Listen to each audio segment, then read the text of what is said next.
Hello kaibigan. Ayan, so in this video, turuan naman kayo kung paano mag-create ng ating Globe One App account. So dito, sa mga mayroong Globe One App application or mayroong Globe SIM dito, ay pwede nyo po yan mag-create ng ating Globe. So napakadali lang. Tuturo ko dito sa inyo step by step. So napakaganda na talaga nitong Globe One App kapag mayroon kayo nito kasi yung mga points na na-receive nyo sa inyong pag-load is pwede na po yun i-convert sa mismong load po yung inyong reward. So, yun kagandahan dito. So, dito tuturo ko sa inyo and step by step process yung gagawin natin dito kaya don't skip until the end. Kaya ito na. So, hindi ko na papatagalin. And kung gusto niyo rin malaman kung paano mag-register gamit yung Globe One account, so mag-register po tayo ng ating mga SIM dito. So, comment down kayo. Comment kayo dyan sa baba para gawin po natin yan ng video. So, ito na. And station, kaya tuturo ko na po sa inyo. Ayan, so hello kaibigan. Ayan, so in this video, tuturuan ko kung how to register or create a Globe One App application. Ayan, so paano mag-create ng Globe One App.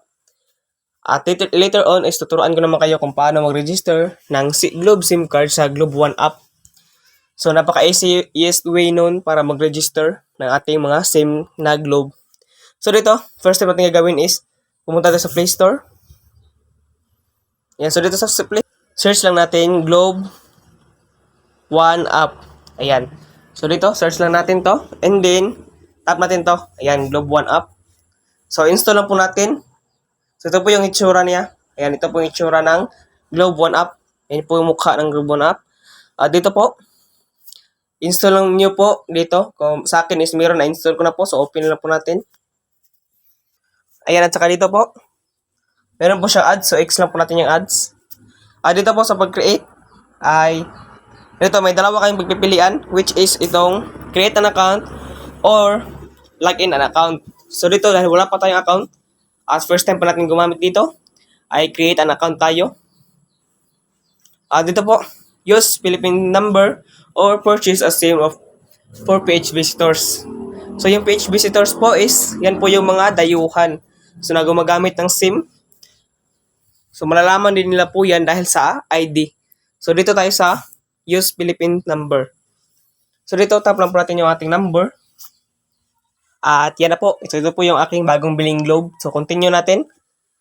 Dito, antayin na po natin yung ating verification code. So, huwag kayong mag-alala dahil safe naman po itong ating verification code. So, meron tayong 4 minutes para antayin yung verification code at ilagay dito sa ating mga box. So, ilagay lang po natin dyan.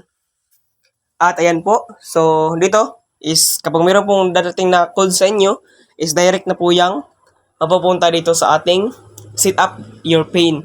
So, dito, type lang po natin yung ating 6-digit PIN.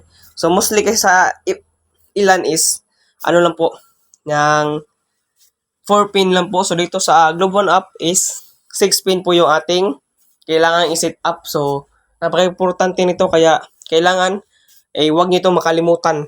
So, maaari is ilagay niyo po sa inyong mga notebook or padbook sa cellphone para hindi talaga niyo makalimutan. So, dito, ito yung mga number. So, tap lang po natin dito. At dito po, ulitin lang po natin kasi nakalagay po dito sa bandang taas na confirm your PIN. So, ulitin lang po natin yung procedure or yung PIN na nilagay natin para ma-confirm. Ayan, pagkatapos po is agree lang po natin to. Pagkatapos po natin ma-confirm. Ayan. So, dito maglagay po tayo ng ating nickname. So, ito po yung aking number. So, nakalagay po dito is Globe Prepaid. Ayan. So, Globe Prepaid po yung nakalagay. So, dito lagay po natin ang ating nickname. So, sa akin, ilagay ko is James K. Ayan. So, sa inyo kayo nang bahala kung anong nickname na ilalagay nyo. So, dito, meron po tayong 15 dito na capacity po sa paglagay ng nickname. So, nabakataas na po yan. So, kayo na pong bahala. Dito po, let's go lang po natin. Ayan, tap lang po natin yung let's go. Ayan, we're setting up your account. So, ayan.